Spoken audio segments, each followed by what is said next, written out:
حافظ ثناء الرحمن ثانی، حافظ ثناء الرحمن علیکم ورحمۃ اللہ۔ باطل سے دبنے والے اے آسمان نہیں ہم،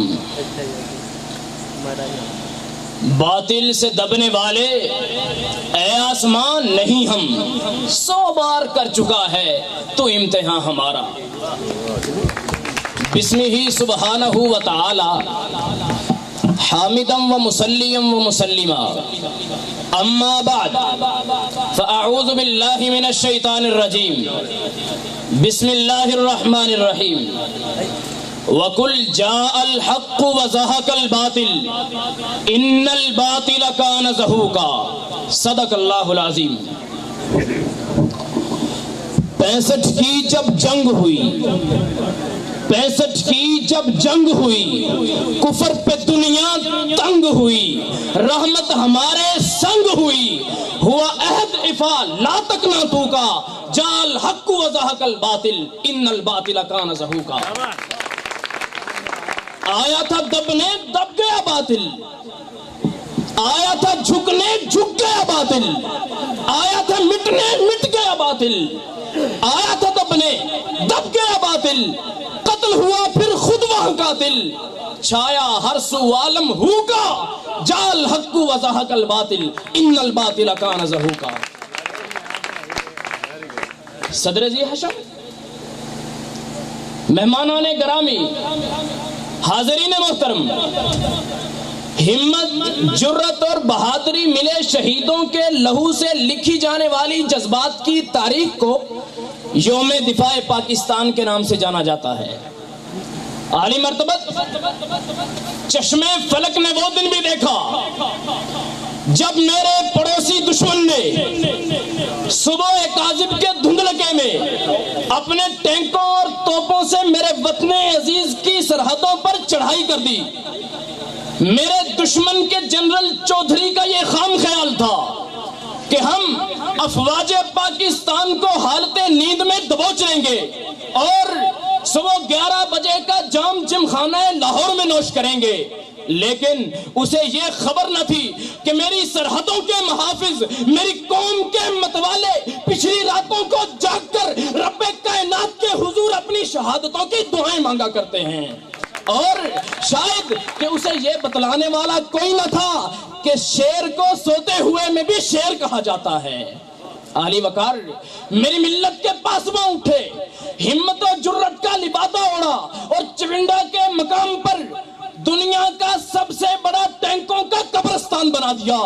شہادتوں کے متلاشی میرے شاہین اڑے اور 52 سیکنڈ میں دشمن کے 5 جنگی طیاروں کو تباہ کر کے عالمی ریکارڈ بناتے ہوئے بڑے بڑے ہوا بازوں کو انگشت بدنداں ہونے پر مجبور کر دیا۔ علی وقار اور للکارتے ہوئے گویا ہوئے، ہمیں تم دکھاتے ہو نیچا جہاں سے، ہمیں تم دکھاتے ہو نیچا جہاں سے، اصل میں تمہیں راس عزت نہیں ہے، کہو تو کوئی اور رخ بھی دکھا دے کہ ہم میں اکیلی شرافت نہیں ہے۔ میرے جانباز اٹھے اور بتلا دیا کہ شیر کے کچھار میں داخل ہونے کا یہ انجام ہوا کرتا ہے۔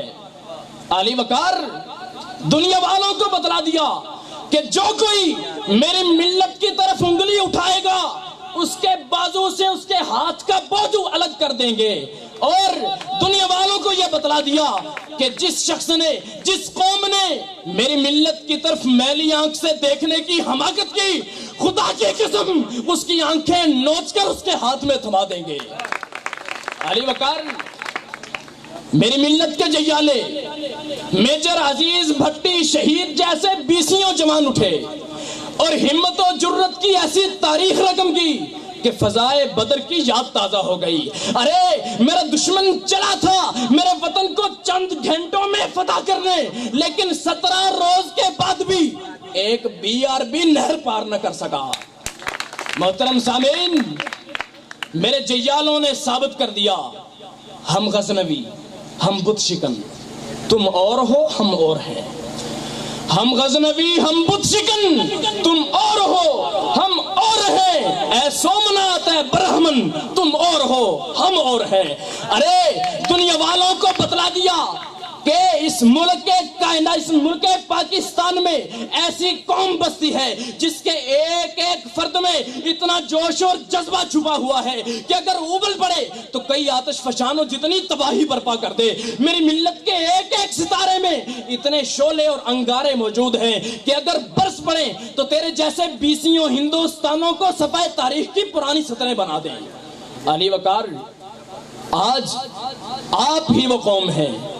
تمام اقوام، تمام قومیں، تمام مذہب، تمام فرقے، تمام جماعتیں متحد ہو گئیں اور اس وطن عزیز کے لیے اپنی جان دینے کے لیے تیار ہو گئیں، اور ایک ایسا جذبہ پیدا ہو گیا کہ میری ملت کے نہتے لوگ ہاتھوں میں برچھیاں اور سوٹیاں تھامے ہوئے جنگ کے دوران، جنگ و جدل کے دوران ٹینکوں اور توپوں کے سامنے سینہ سپر ہو گئے اور دشمن کو بتلا دیا تختہ و تخت میں سے ایک چنا کرتے ہیں، تختہ و تخت میں سے ایک چنا کرتے ہیں۔ ہم عجب شان میں دنیا میں جیا کرتے ہیں، ہم عجب شان سے دنیا میں جیا کرتے ہیں۔ توپ کیا چیز ہے، بندوق کسے کہتے ہیں؟ توپ کیا چیز ہے، بندوق کسے کہتے ہیں؟ ہم تو ٹینکوں کی صفیں چیر دیا کرتے ہیں۔ علی وقار، میرا دشمن چلا تھا میرا وطن فتح کرنے، لیکن میری قوم نے، میری فوج نے دانت کھٹے کر دیے اور ایسے ناکوں چنے چبوائے کہ اقوام متحدہ میں بھیک مانگنے جا پہنچا۔ محترم سامعین، آج آپ ہی وہ قوم ہے، آپ کے لیے ساری دنیا کے میدان خالی پڑے ہیں۔ اٹھیے اور اپنی طاقت کا لوہا دنیا میں منوا لیجئے، اپنی عظمت کا سکہ دنیا میں چلا لیجئے اور ثابت کر دیجئے ہم زندہ قوم ہیں، پائندہ قوم ہیں۔ پاکستان پائندہ باد۔ تمام سامعین کو ثانی کا سلام۔ اور آپ یہ بات سن لیں، اللہ کی قسم، استاد وہ ہوتا ہے، میاں اشرف صاحب، استاد وہ ہوتا ہے جو ایمانداری سے اپنے بچوں کو پڑھائے، اپنی تمام تر توانائیاں اپنے بچوں کی تعلیم کے لیے صرف کر دے۔ استاد وہ ہوتا ہے جو اپنے طلباء کو اپنے بچے سمجھے، جو ان کو اپنے خونی رشتہ داروں کی طرح سمجھے، جو ان کو نہایت ایمانداری سے اللہ کے رسول پر عمل کرتے ہوئے پڑھائے۔ اللہ کی قسم، ہمارے استاد محترم ثناء اللہ حاجی صاحب نے ہمیں ایمانداری سے پڑھایا، مجھے ایمانداری سے پڑھایا، گاؤں کے ایک ایک بچے کو ایمانداری سے پڑھایا، ہمیں تقریر کرنا سکھلایا، ہمیں بولنا سکھلایا، اپنے بچوں کو خطیب بنایا، اپنے بچوں کو قرآن پڑھایا، اپنے بچوں کو، اپنے طلباء کو اپنے سگے بچوں کی طرح تعلیم دی۔ آج اسی کا ثمرہ ہے یہ استاد محترم ثناء اللہ صاحب کا بچہ تھا جو اس ایوان پر چھایا رہا، جس نے اس ایوان کے رونگٹے کھڑے کر دیے۔ چودھری جوید شمشاد صاحب، چھایا رہا یہ بچہ۔ سردار وسیم صاحب، آپ کو سمجھ آئی اس بچے کی؟ یہ بچہ چھایا رہا اور تمام لوگوں کے دل، تمام لوگوں کی دھڑکنیں اس ثناء الرحمان صاحب کی لفظوں میں اٹکی ہوئی تھی۔ استاد محترم نے ہمیں پڑھایا ایمانداری سے، اس کا صلہ اپنی زندگی میں دیکھا۔ استاد ایماندار، قوم کا رہبر، قوم کا رہنما۔